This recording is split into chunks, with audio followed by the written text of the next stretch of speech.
I think we're ready. We're ready. Welcome. Welcome to our second event in our series, Leading from Within. I am at McCann's offices in New York City. My name is Lisa Murray, and I am the chairperson for Women's Leadership Network. So I am speaking to a full house on a rainy day, so thank you all for coming. And we are live streaming across the nation to, I'm sure, tens of thousands of people. So we're excited for a great hour.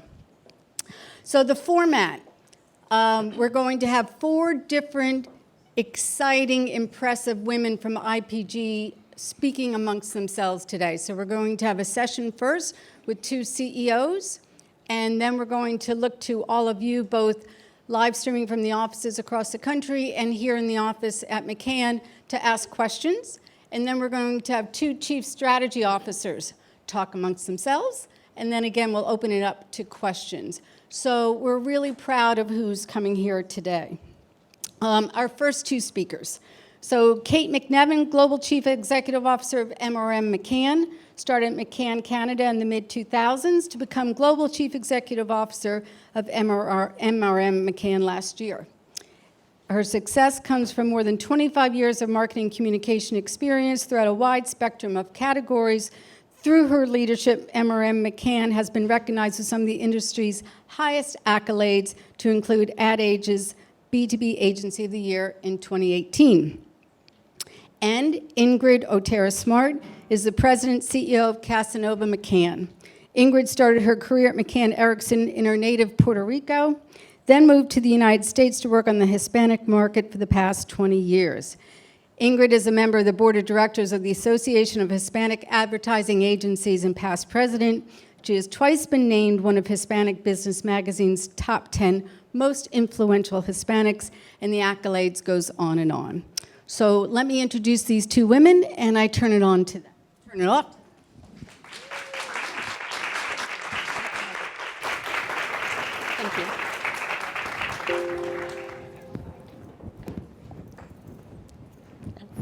Thank you. They were switched, but it's fine. It's fine. We're off to a good start. We did not rehearse, but we have cue cards. All right. Well, thanks everyone for joining us and remotely from across the world. So Ingrid and I have prepared some questions for each other, which will be fun.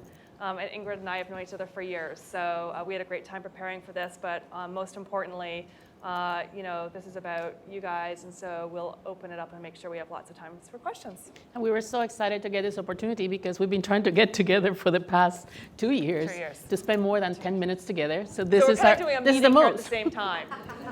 We love each other. We can never see each other. Yeah. If we drop in a few work questions, it's only because we haven't caught up in so long. That's true. Okay. I want to start. Okay. Well, I'm going to start. All right. In one word, what kind of leader are you? Okay, I was prepared for this question. Off to a good start. So I will say authentic. That's the word I've chosen. And this was a hard one for me to answer and a hard one for me to get to. I think as a woman who has worked on automotive clients most of her career, so very male-dominated, and then going up through the leadership ranks, it was hard to really find my voice as a leader, as a female leader, especially in a really male-dominated automotive industry. And so I struggled. I tried to mimic, it sounds awful, but find a style that wasn't really me. And so my style now is very much authentic. I'm a little quirky, I'm a little crazy. I think I'm funny and I'm not, according to my father. And so I've just embraced that. So my leadership style is authentic. I'm transparent, I'm open, and that's just who I am. Yeah, I agree. I mean, in 5 years I've met you in different roles. I cannot think of a better word for that. So good job. All right. Cool. So in 3 words, describe your career as it is right now. Right now. And you have an amazing career, so this is interesting. I would say challenging, interesting, and absolutely fun. I kick myself every day because I'm having as much fun today as I did 30 years ago when I started. So those are the 3 I would use. That's great. Yeah. It is fun. I don't think we could do this job if it wasn't fun. Yeah, I agree. Okay, so looking back on your journey, what was a key turning point in your career?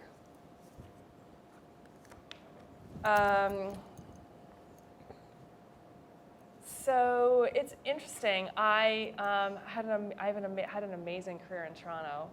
I was the general manager of our McCann office there, and I was running the General Motors business. And there was an opportunity to move to Detroit to help set up Commonwealth, which is where Ingrid and I met.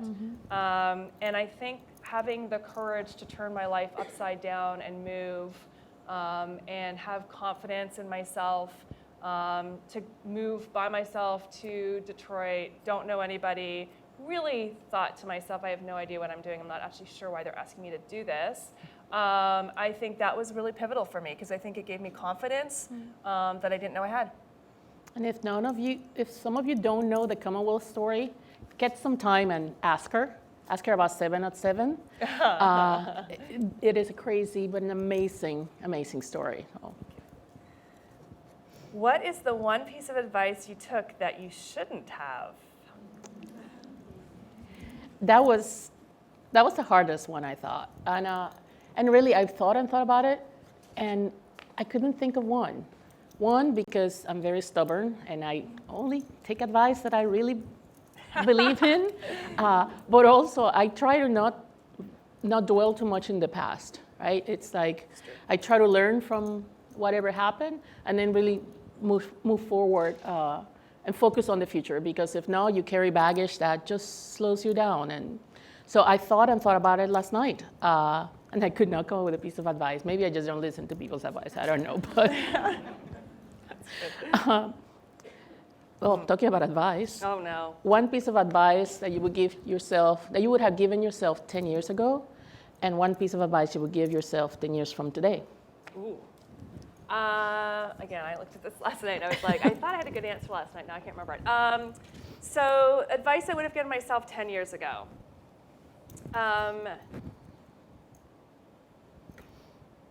Be more courageous. I think 10 years ago, I was probably at that transition time actually of moving to Commonwealth. And I had so much self-doubt, and I thought there's no way. I have this like thing that I'm gonna get found out, right? That this job that I have, that for sure someone's gonna find out that I actually can't really do it, and for sure it's gonna be over. And so 25 years on, 25, 30 years on, I, so far so good, haven't been found out. But I do think that, who knows? You never know. But I do think that 10 years ago, if I'd said to myself, have more courage, have more self-confidence, that's what I would have done. Because you realize once you get in there that you can do it, and you should have had that confidence. But I think there were probably opportunities 15, 20 years ago that I didn't do, that I didn't like take on because I didn't have the courage to do them. And when you're chairman of IPG in 10 years, what are you going to tell yourself? What am I going to tell? What should I tell myself? Yeah, I can do that. I think that's it, right? I think Yes. I have that ambition that you can run IPG. I'm pretty aggressive about it. I'm like, yeah, I think I can run World Group. I do think I can run IPG. And I think we need a lot more people, and women specifically, having that confidence in themselves. So I would say to myself today, yeah, you can do it, and don't let anything stop you.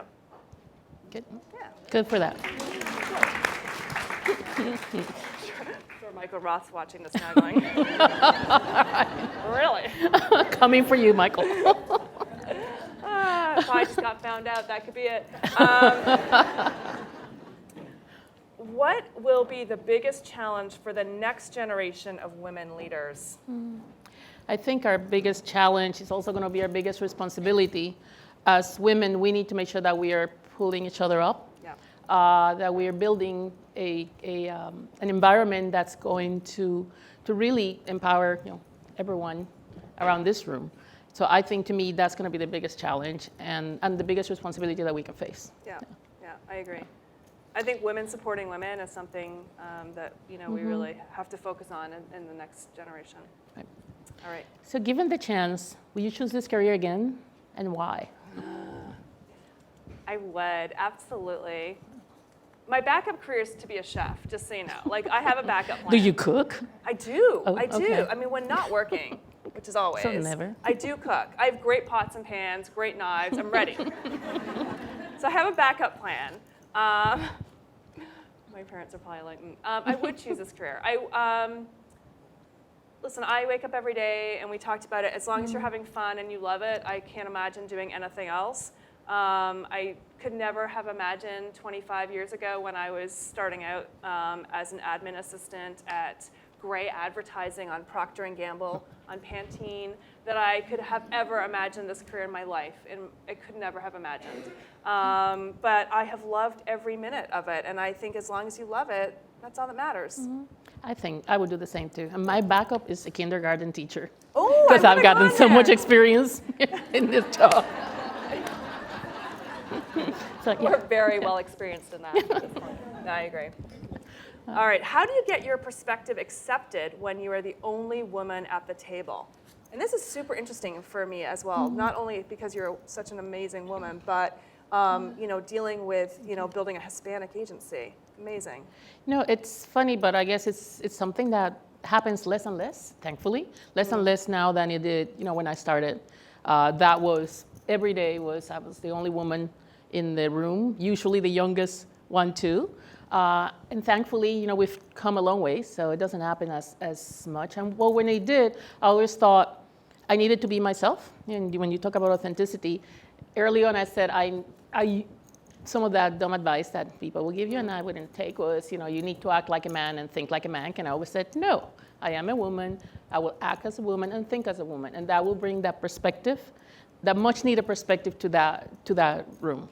And that's what I did. And really now, thankfully, I love looking at this room. Look at this. It's like, there's a couple of brave men, I see, yeah. But I think there's probably 100 people in this room, and I think there's like 4 guys. So it happens less and less, and I'm really happy to see that. Yeah, I think that's very true. Okay. And that's me. It's my turn, right? Okay. Oh. It is often said that your work ethic is most important to get you to the top. Mm-hmm. But is that all you need? That's a good question. I'm going to say no. I think, I do think there's work ethic, and I think in our crazy business, which is so driven by client needs, wants, desires, demands, that you need the work ethic for sure. But I also think you need to have some of the softer things, right? I would say ability to partner really well with everybody. We're in a people business. This is all, we have ideas, we have relationships with clients, so it is about people business. So I do think you need to know how to work with people and build relationships, nurture those relationships, and really have that as sort of a basis for how you come to work every day. I also think that you have to, we're in a business that is changing every single day. And that's why I say to everybody, you have to be curious every single day. And so I think, yes, you can have a great work ethic, but if you're not curious and staying up on top of what your clients need and what you need, and you're constantly learning and getting yourself smarter every day, I don't know that you can succeed as much as you could otherwise. So, how you manage your people, how you build your relationships and curiosity, I think are kind of the other 2 things I would say. Great advice. Thank you. On top of an incredibly busy and successful career, throwing successful in, you're also a mom, and I get to see how her son has grown and on Facebook. How have you managed to be successful and balance it all? I don't know how she does it. I'm just going to say that right now. I don't know how you do it. Amazing. My biggest blessing, I think, is my son. He's 24 now. And I think it gave me perspective being a mom. It reminded me that, what we do is not brain surgery, right? That we need to remember that we need some kind of balance. There's no real true balance, right? We all need to find what works for each of us. But it allowed me, it really gave me a perspective that when I was at work, I was 100% at work. But when I was at home, I was 100% at home. And it's not that I wasn't working, right? Because I would just, as soon as I put him to sleep, I would go back on a computer. Or to this day, we go on vacation and I get on my phone while he's sleeping, when he's in the shower, and when he's out, but not in front of him.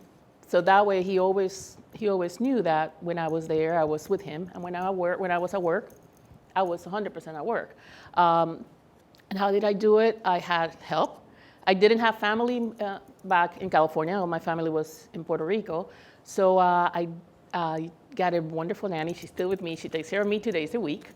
I don't think I changed the bed in 20 years. So she's never going away. But I always tell that advice to all the ladies in my office that that are pregnant. I always said, start early to find some good help and get to know these people. And I used to have a friend who said, and you're afraid that he's going to love her more than he loves you because he loved her so much and he was always so happy. I said, no, you know what? That's what makes me happy. Because I get home and he's so happy. I knew he was loved. And he always knew who his mom was. And you ask him today and he'll tell you he doesn't remember me not being home. And I've traveled like this since he was a baby. But he said he doesn't remember that because he knew he was loved. So if I could give some advice to anyone thinking of having a baby, just remember that it's okay. Because I wish someone would have told me that it was going to be okay when it was happening, because I lived in a constant state of panic and just stress. It's going to be okay. They know if you get some good help and you show them that you're 100% there, you can do it. You can do it all. Yeah. There's no reason to have to choose one or the other. I agree with that. And I also think as just professional women, also ask for help, right? I mean, I think sometimes we don't ask for help and say, listen, I need to work for half day at home because I got to be there for a graduation. I think, helping each other is also really important. Yeah. So it's amazing, amazing. And I love this simple question. What makes you smile? You always smile. I am always smiling. No matter how stressed you are, you always smile. I am. I don't know, life makes me smile. We're super lucky. I don't know, I'm blessed. I have a career that I love, that 95% of the time, Marianne could keep me honest, 90% of the time I love, and clients that make me happy and work what makes me proud. I have an incredibly, amazingly supportive family. My parents, I was in Toronto this weekend seeing them, have given me nothing but unwavering support, and a sister and niece and nephew who have seen me through ups and downs. So I think, listen, I have so much to be grateful for. I think, we live in an incredible city. We have an incredible job, surrounded by friends and family. I could want for nothing. And so, yeah, that's what makes me smile every day. That's cool. Yeah. That's cool. Yeah. That was my last question for you, I think. Here we go. What do you do to decompress and reset? I go shoe shopping. She does. You should see her shoes. That is true. Honestly, That is I've just seen her Facebook post from her last trip to Italy. I'm just saying, those shoes were amazing. It took me a long time to learn to decompress. I mean, I think I spent my 20s and 30s in a constant backache pain. I mean, I could not move most of it, because I was not taking any time for myself. Yeah. And I finally, it took me a long time to learn, but now I do take time. I try to go to a spa once in a while. Shopping is a therapy. And I try to spend time with my son. Once a week we do martini night, because he's 24 now. So. So I try to spend some time, always find the time to spend on myself. So, for all of you younger ladies, please make sure to spend the time, because we don't do it. We don't do that, for that. So. Yeah, I agree with that. I think it's really easy to get these senior jobs, and then you drop, the first thing you drop is the exercise or going out with your friends or going to see your family. And I will tell you, if you read any books on, leadership, like the CEOs, I mean, they get up at 4 a.m. See, I've been reading a lot. They get up at 4 a.m, but to get their emails done so that they can still hit the gym every day or go see friends and family. And I think it's super important. So it's good. I got to do the spa more often and maybe a bit more shoe shopping. I'll go with you. Yeah. Yeah. Cool. All right. Well, I think those are all the questions we have for each other, right? All right. You can ask us anything. Oh, there's one back there. Okay. Oh, God, don't make it a hard one. I'm already nervous. Okay. for Kate. Yes. When did you realize that you were not being your true self, and in terms of in your career, and how did you pivot? It's a great question. So I became the general manager of the Toronto office of McCann when we were downsizing after GM filed for bankruptcy. Not a great time. And so my first week we had to downsize by like 65 people, and it was my first week, and I realized that I had to be tough, right? I mean, we're having it's bad time, blah blah blah. I was gonna have to be tough, and So then I sort of made myself someone. I just became really tough and thought I had to have a really cold exterior because to be taken seriously, and again, such a really male-dominated environment of automotive. And I was the only woman at the table, both internally and externally with General Motors. And so I became sort of a tough girl, which was completely not who I am. And then I literally, it's embarrassing, then I looked at really successful women. I looked at like Angela Merkel, and I was like, well, look at what she's done for, she's running a country. I want to be like her. And so then I kind of explored different personas that I thought would make me be viewed as a strong leader, as a successful leader. And then halfway through Commonwealth, when I was setting up Commonwealth, I was really unhappy, actually, just because it was taking so much energy to be someone that I wasn't. And it was people who had known me before who were saying, like, it just doesn't feel like you. And so I kind of took a step back. There's some great books on authentic leadership. And I took a step back and just realized, I am who I am, and that's just an easier experience for me to be as myself, quirky and all.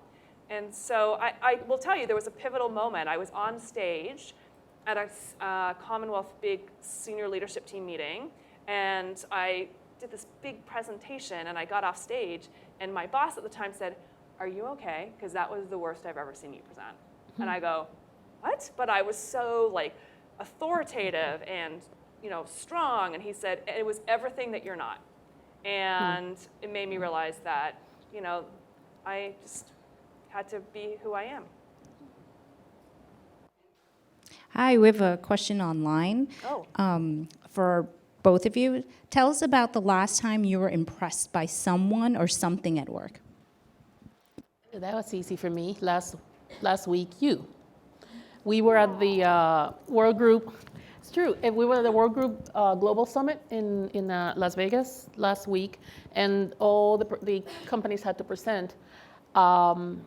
And Kate started, right? And everyone presented. There was one person presenting for each company. MRM had her, and the Chief Strategy Officer, and the Chief Creative Officer, and the Chief Marketing Officer. And to me, it just showed, besides the amazing success story that these guys have done, the turnaround of MRM, was the culture, right? Because there were four, this is not a one-person sport, right? This is a team effort.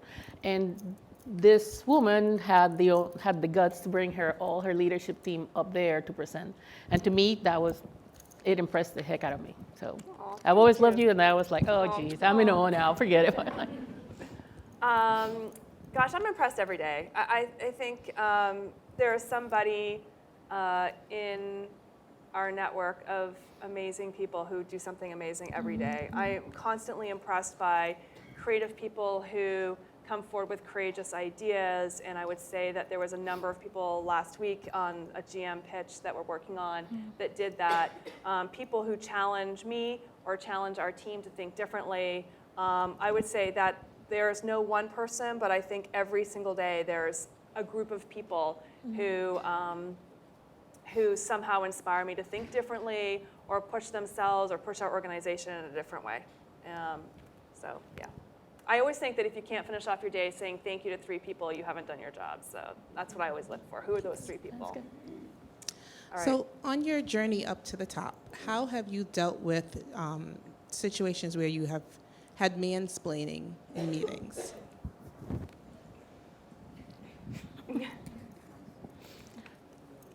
Let me think. Well, I mean, I used to let it go, and finally, I gave up on that. I just started speaking up. I said, wait, but I just said that.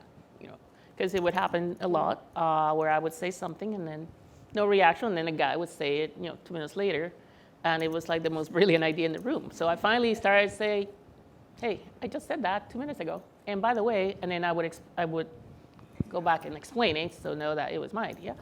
But in the beginning, it took me a long time to do that too. I used to just let it go upstairs, I have other more important things to do. Well, Yeah, I would say exact same thing. I just let it go.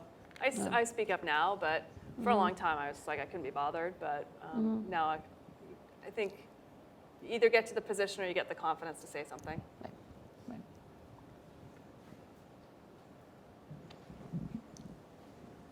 Hi.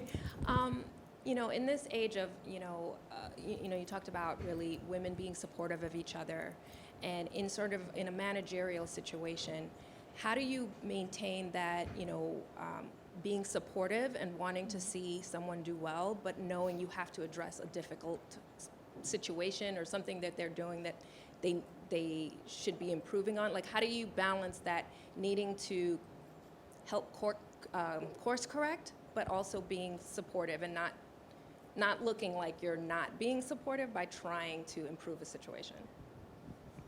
And in my case, I just learned early, criticize in private and compliment in public. So sometimes people say, you let that person go. I said, no, I deal with it on my own and on a one-on-one basis. And I always think I want to treat people the way I like to be treated.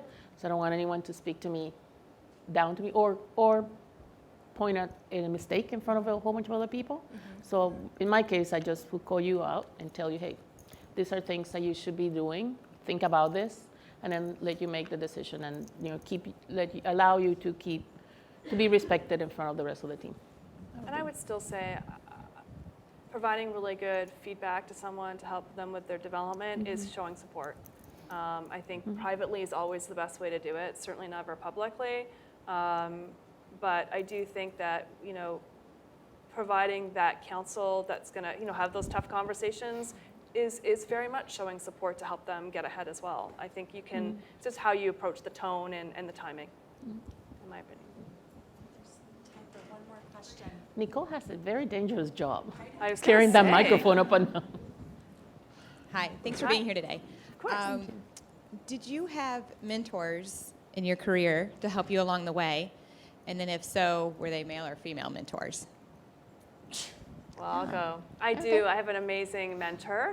For those of you who don't know, 2 years ago, Nicole will keep me honest, we had an opportunity to recognize Mentor of the Year, whatever. And so he's a male, Bill Kolb, who is the president of Diversified Agencies, who I've been friends with for 17, 16 years, who will, I will tell you, I would not be here today without him. He made me believe in things that I didn't think were possible in terms of jobs I could have, opportunities I could have, gave me some confidence, and has forced and has, again, tough conversations, counseling, not but that wasn't the right thing to do, but in a really supportive way. And so, yeah, I think it is.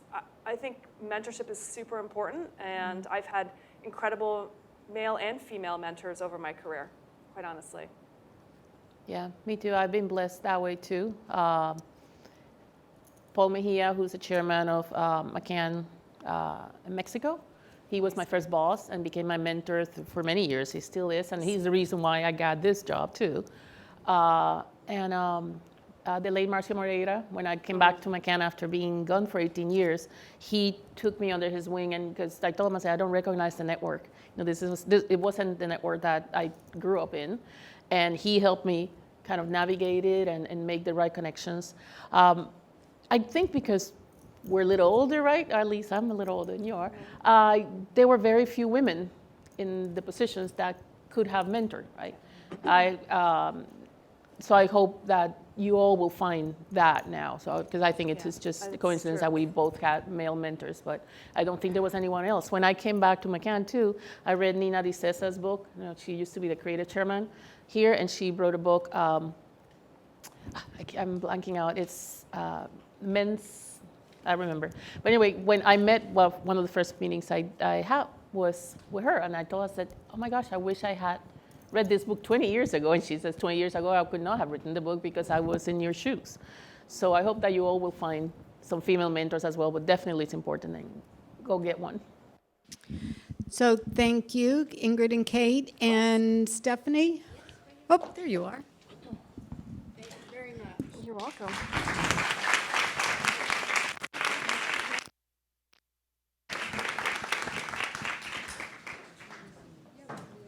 Okay, as we're just getting set back up for our second set of speakers, we're going to make a little plug for WLN for a moment here, and then I'll do some introductions. WLN is expanding. We're into 20 cities at this point, 20 chapters, so there's a tremendous amount of programming happening around the country, which is wonderful. And so if you have not been able to take advantage yet of any of your city's WLN activities, please reach out to WLN@interpublic.com to find out who the contact might be. And in a moment, I'm going to introduce our two speakers. I'll give them a moment to get mic'd up. But let's give Kate and Ingrid a round of applause if we can, please. I thought they did a wonderful job.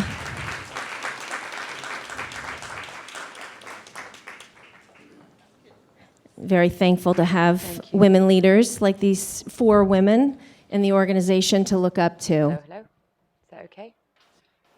Cool. Hi everybody. Is this working? Can you hear me okay? Hello. You can hear me online? All good? Can you? I don't think you can. Okay. Great. Hello? Nope.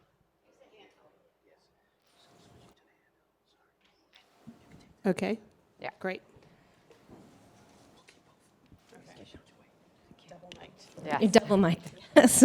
Now we have to hear you, right? Okay. Okay, let me make the introduction. So let me begin actually with Inshallah Anderson. Can you hear me? Oh, now we go. Okay, who's earned her MBA from Harvard.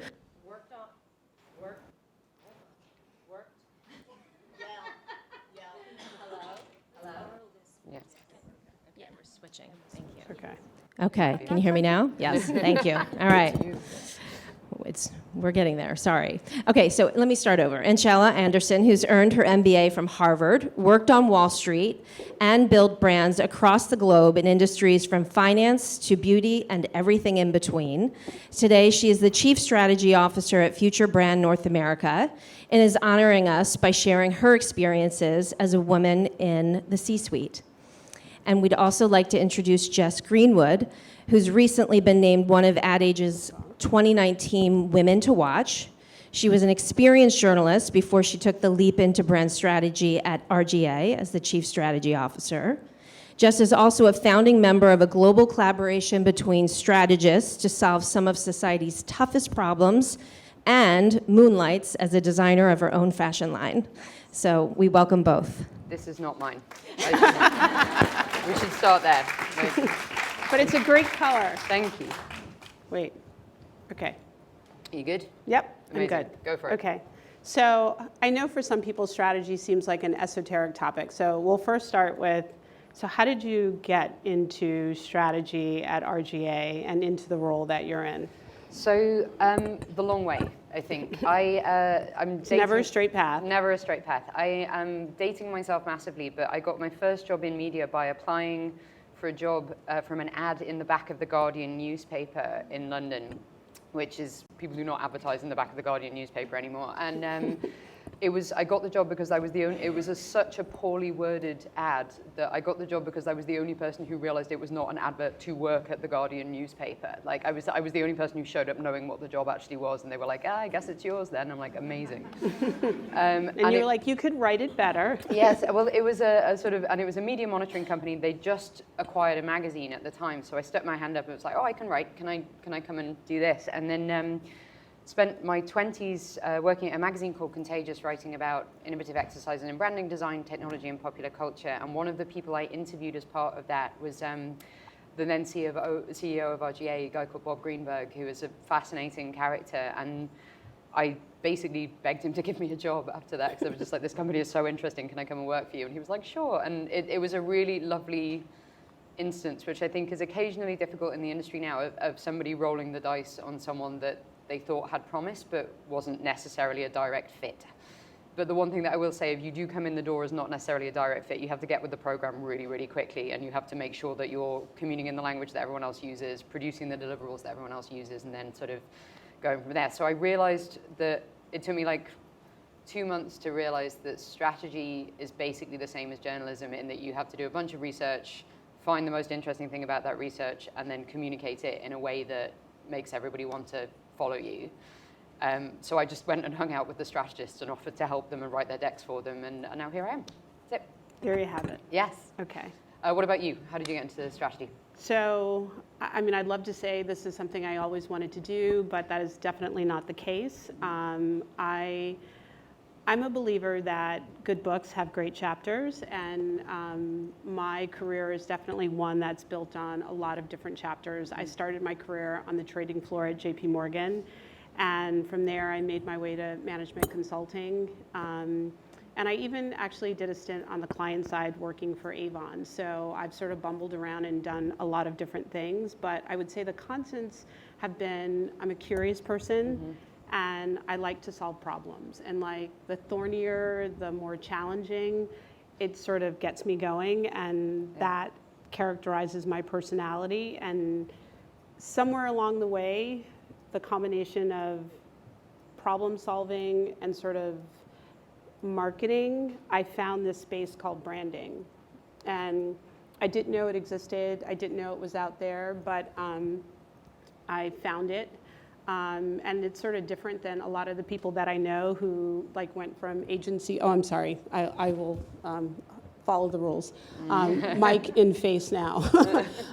But I found this space called branding, and it definitely sparked my curiosity and passion, because it allowed me to solve problems. It was also creative, and it was professional services in the sense that it was problem-based and project-based, because I am that person that does not have the best kind of commitment to kind of doing the same thing over and over and over again. And so I love the kind of do a project and then kind of finish. Yeah. And then you have that sort of new notebook phenomena. And so it definitely aligned with my personality. And so I've been working in branding now for, 10, 15 years, and have worked kind of across agencies, but have made my way here and really, really love it. It sort of has that analytical rigor, but also that creativity that sort of suits my personality very, very well. Awesome. What is the best piece of advice you were ever given?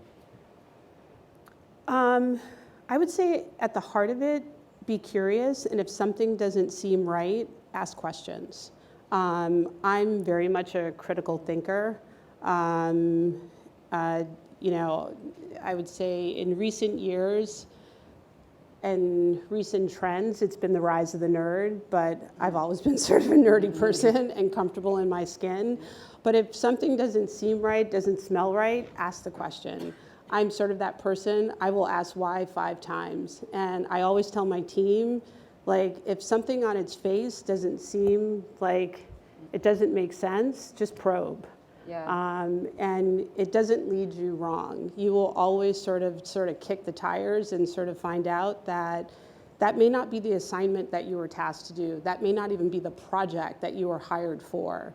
And what it will lead you to is the path that actually you will find is actually the better project, and leads you in a way that the client better appreciates the work that you turn in. You know, you actually turns out to be like the deliverable that endears you to that organization in a way that they could have never imagined and probably couldn't even articulate.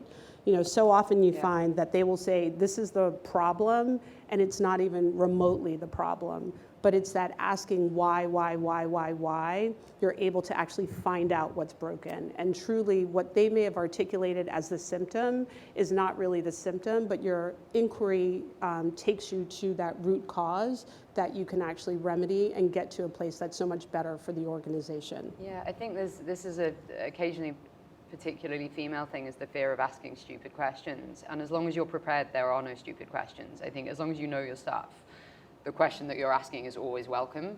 And I think that when we were talking about how you make your voice heard in a room, asking a question is a totally valid way to do it. The best bit of advice, this is the only one I'm going to answer of my own questions because it's amazing and I want to give it to everybody else. I was flapping, when I first started work at RGA, I was about 6 months in and like floundering. RGA is kind of a weird organization. We do lots of different things. It takes a long time to get fluent in. And I was panicking about this project. And I was talking to the then chief creative officer, a guy called Nick Law, very, very lovely guy. And I was sort of, you know, we were working after hours and I was like, oh, I don't know what to do. And like, you know, this person needs this and this person needs this. And I don't know how to balance these things. And he told me a story about growing up in Australia with a sort of very, sort of, you know, not particularly kind of touchy, and a not particularly sort of touchy-feely, lovey-dovey family environment. And the thing that he said at the end of it, he said, do you know what I learned from that? And I was like, I don't know, what did you learn from that? And he said, I learned never to take my sense of self from what other people think of me. And I was like, okay, that's interesting. And then it was like, you know in Kill Bill, the like 5-point palm exploding heart technique where you like walk 5 paces and then like die? I was like, that's kind of interesting. And then walked 5 paces and was like, oh my God. And I realized that like everything to that point had been me taking my sense of self and what other people thought of me. And I don't do that anymore. And I'm so much happier as a result. So if you find yourself, you have to find that core of yourself that is just you, that is nothing to do what anybody else thinks. And like the more you work on that, the stronger you get. I think that's my. So question for you. So because you started, when I first met you, we were doing like, it wasn't Blue Jeans, but Zoom, whatever. And I remember thinking like, wow, cool music collection, because that was sort of behind you as I was looking.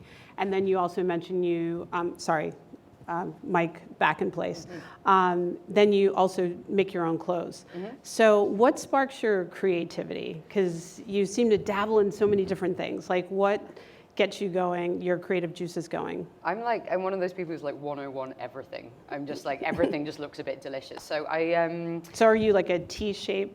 Kind of, yeah. I think the things that spark my creativity, I make my own clothes and I cook a lot because I find that we work in a very digital environment now, and if you're not using your hands and organizing the world in some way that is tactile, you start to get a bit crazy. And I did get a bit crazy and then started. And like my mum is an amazing seamstress, and I grew up sort of sitting on the floor of it. She was a drama teacher for 40 years, and she used to make all her own costumes and stuff. And so I grew up sitting on the floor of fabric shops, and that is something that I absolutely love doing. And then in terms of in-work stuff, the stuff that sparks my creativity is people who know how to do things that I don't know how to do.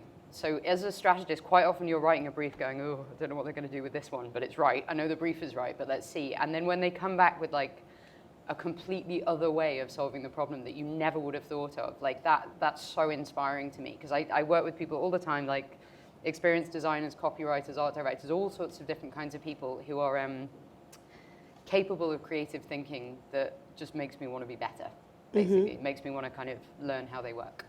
Yeah, yeah.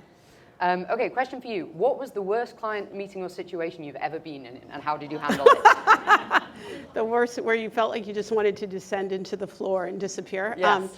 I have a league table of these meetings, like really. The worst. I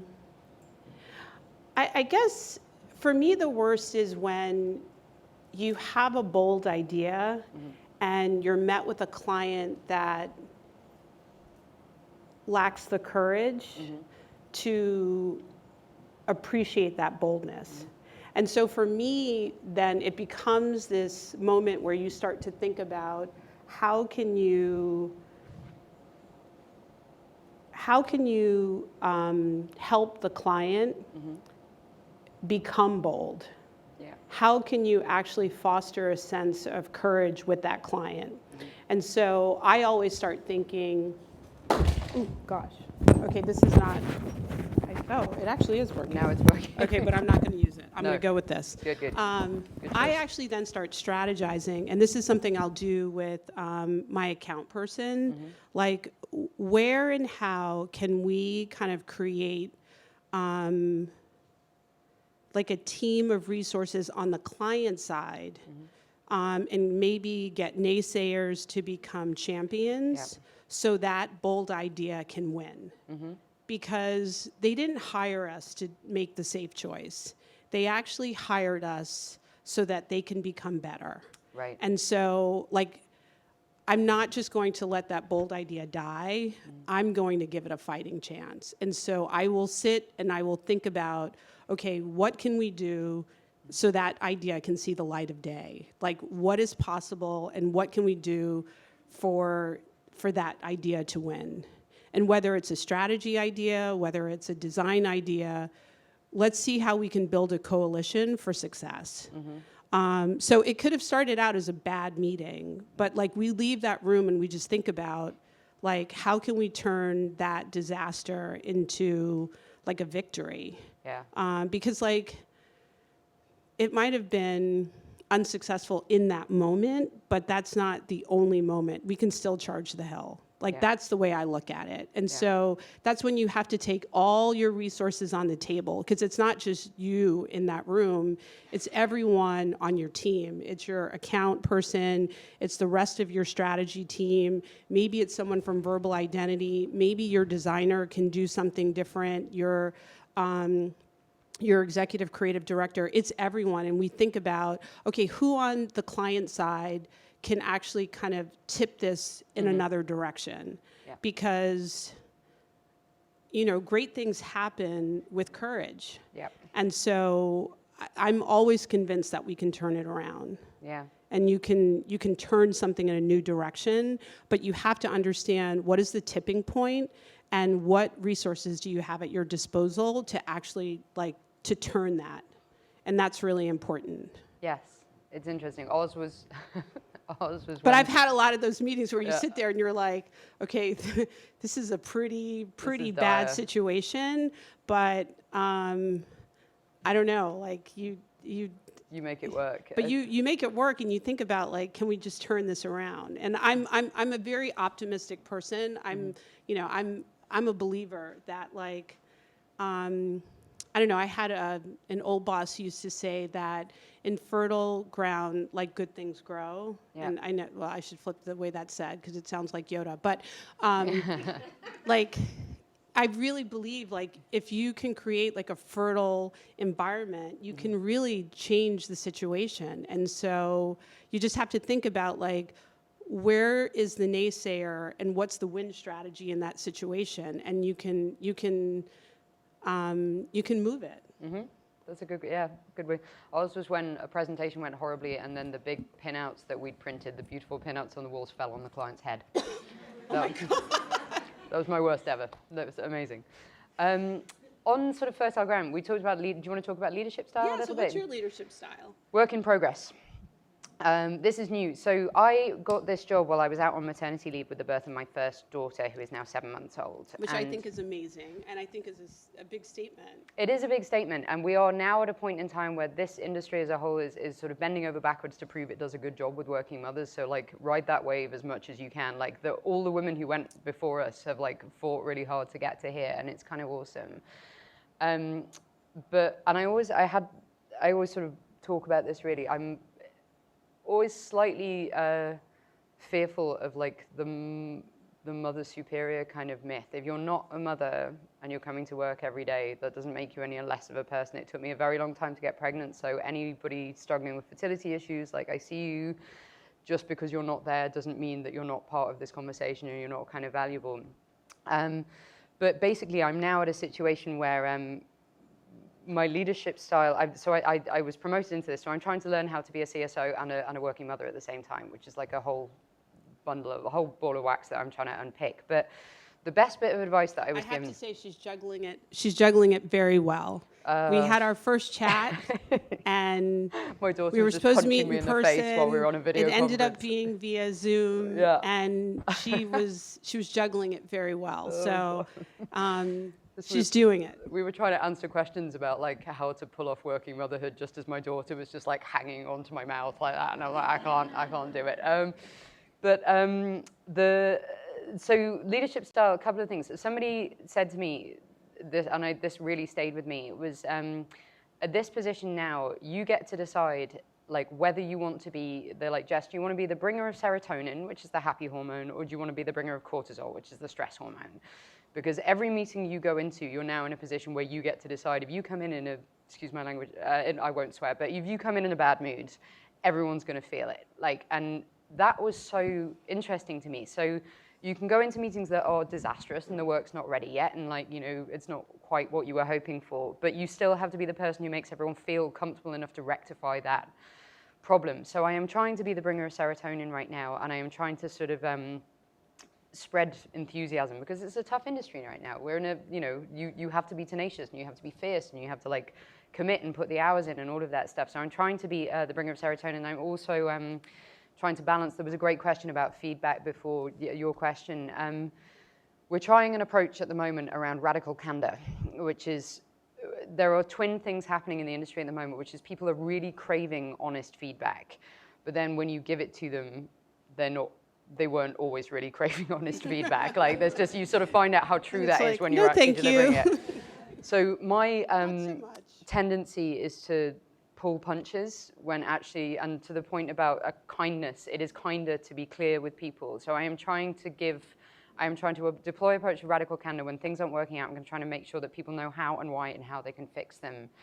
And in the instances in which me and my partner Tom, who is amazing, have tried that, it has worked incredibly well. Like there's been a moment of like, and then people have taken that feedback on board and just gone on to like brilliance. So that is what I'm trying to balance. I'm trying to balance spreading serotonin and radical candor at the same time. That's mine. What about you? Oh, thank you. That's like, those like, and like I said, work in progress. It doesn't always work. What about you? What would you describe as your leadership style? I would say, I mean, I grew up playing tennis, and so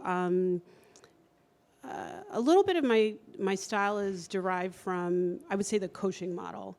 Yes. I like to, as I said earlier, I started my career on a trading floor. And so... You're such a badass. Like, we think we're badasses, but like anyone who survived that. And so that would be radical candor with no regard for kindness. And, for real. And so I think when I came to a place of choice as a leader, I like to think of people working with me, and I'm very deliberate with the use of that preposition, with me, not for me.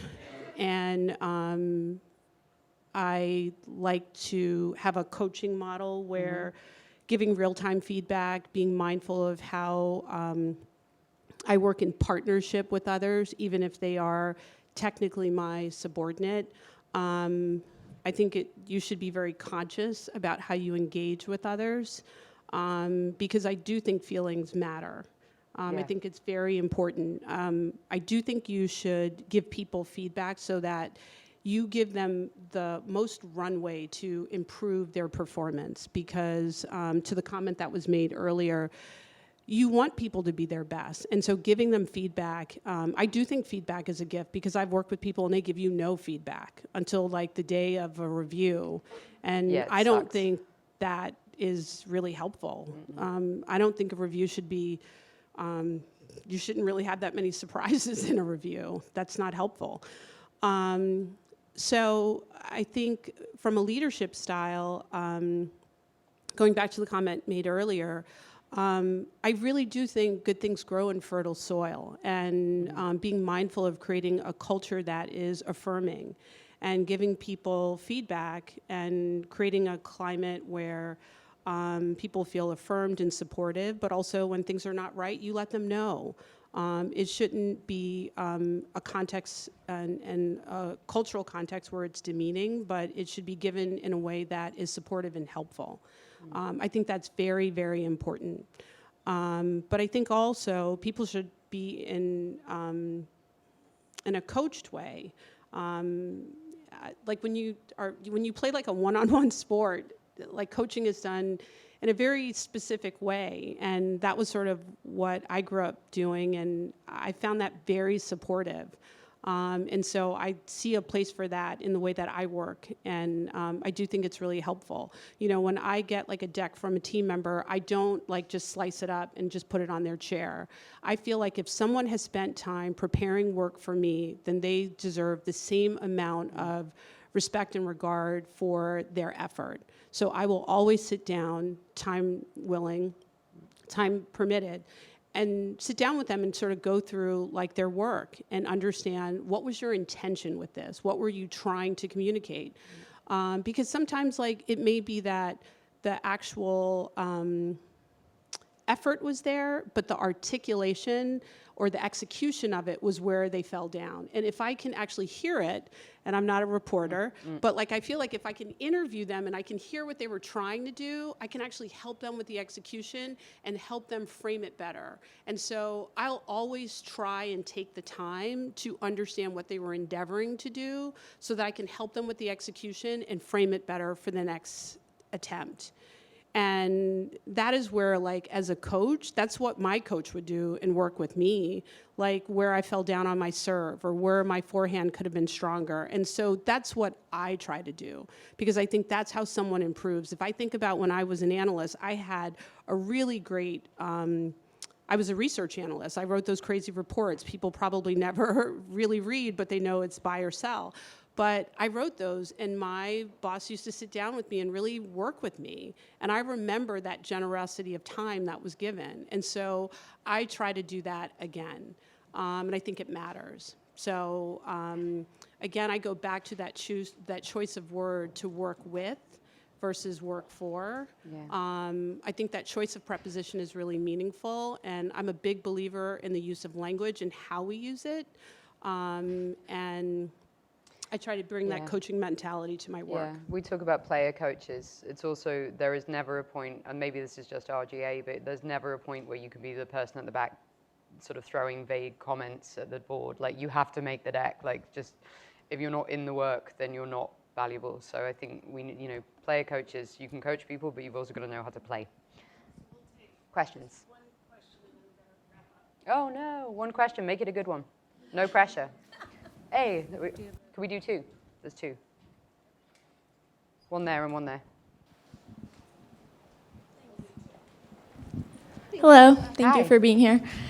I had a really interesting conversation with a friend of mine recently around the concept of vulnerability and showcasing that in the workplace, especially as a woman.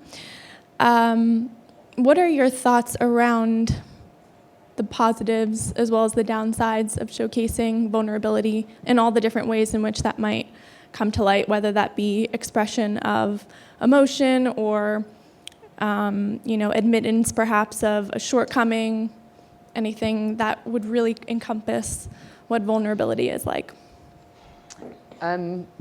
Well, I'm wearing like I've got like, here's one right here, my tragic broken arm. That's a great question. So one of the things that it comes in with the honesty as well. Like, I can be honest about the things that I am not good at and the fact that I am working to get better at them. And I think vulnerability from like a women's perspective is quite often framed up as like, oh, are you allowed to cry at work? And the answer is, of course you are, but then you've got to go and do the deck. Like, there's, you know, that's the thing, that you are allowed to show that vulnerability, but you also have to deliver. So I think the situation that we're in right now, I hope we're moving more towards a situation where we are more able to bring our authentic selves to work, and that is like, that includes things like being sad about things that didn't work out, or like,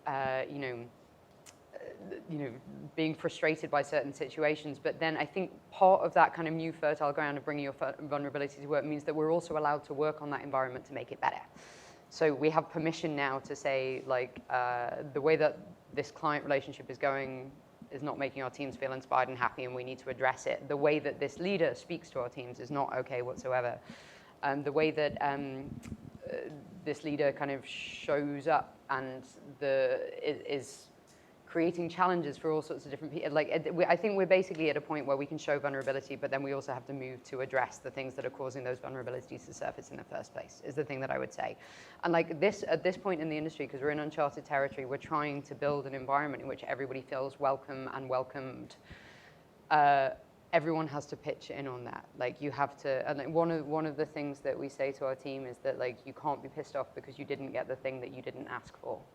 So being vocal about what it is that you need is a huge part of building this new environment, and part of that is vulnerability. I think that would be my answer. What's yours? In the spirit of trying to answer both Go. questions. Sure, go for it, I yeah. will just let her. I can just speak up. Yeah. So, before you... Unfortunately, online. Okay, great. Before you two got to where you are, did you always have this thought that you aspired to a leadership position, or did you have an advocate that helped you to get a seat at the table? And the second part of the question is, what advice would you then give to other women, or the people who have an aspiration for leadership? I don't know if I always had an aspiration for leadership. I'll be really frank. I really suffered from the quiet girl syndrome, in a major way. I said I started at JP Morgan on the trading floor, and I had to speak at the morning meeting in front of all the traders, and that was the New York desk and the London desk. And I was actually, I wouldn't even say chided, I was rebuked for being, for this quiet issue. And it was one of the reasons I chose the business school that I did, because it was the Socratic method, and class participation was mandatory. So I had to work through some of my quiet girl issues in a serious way, and just get over the public speaking and all of it. So I have come out of my introversion in a material way. And I know it may not seem that way, but this is part of my journey as a person. I have had a number of people have influence on my career, seeking mentors and seeking people within the career space, as well as just personal individuals. And I have a cadre of just mom career people that I have become friends with, and we sort of have drinks once a month, just to support each other. I have two sons, and so we're sort of at different spectrums at the mom journey. She's a new mom. I have an 11 and 13-year-old son, and we meet once a month just to talk about either being a mom or being career women, and we just support each other. And I just think it is very important kind of in the course of your career to have people that you can lean on, talk to in sort of a, casual, unfiltered way, and have that network that you can lean into, in addition to having formal mentors, because no one gets anywhere on their own. Having that network that you can just have your back, it's just so incredibly important. You have to make people mentor you as well. Have a group, spread it around, spread the love, and then force them to do it, because everybody's very time poor. You're going to need a lot of them, so just pick. It's not one person, it'll be 5, 6, 7, and keep with them over time. And Shala and Jess, thank you so much. Thank you, guys. Ingrid and Kate. Wasn't this amazing? It really was. Thank you so much for taking the time to share such wonderful insights and great advice. I took a lot of notes. I'm going to share a few with you. We need to build each other up as women. We don't need to act and think like a man to be great. Be present 100% as a mom and get good help. Always smile. Go shoe shopping for therapy. Be yourself. Be authentic. Criticize in private. Praise in public. Find mentors. And one other one is be a bringer of serotonin. Let me tell you, what I'm looking for is estrogen. Yeah. I'm going through menopause, and that's what I need. Anyway, ladies, thank you so much for coming. You know, WLN, we are like 22 chapters, right? 22 chapters. We have 4 international chapters. We're growing. Encourage your friends in other markets to participate. We have some amazing events planned for the rest of the year. If you have ideas, please email us, WLN@interpublic.com. We also have some other programs from Merge that's coming up. RGA is having an event on tomorrow, and we're having our Inclusion Awards on August 1st, but you need to get your entries in by June 17. And we'll be having our mentor training from mentors on June 9th. One more thing about mentors, make sure you find a mentor. And you know what? If you're a woman of a certain age, you may need to find yourself a mentor as well, like reverse mentoring to get help with technology, social media, digital. I'm trying to do that. So anyway, Lisa, this was amazing. You did an awesome job. Thank you so much, Stephanie. You know, and of course we had help from Sandy and Denise. And again, thank you all for coming. Well done. That was fun. It was so fun. Sorry for throwing like a bunch of new questions at you at the last minute.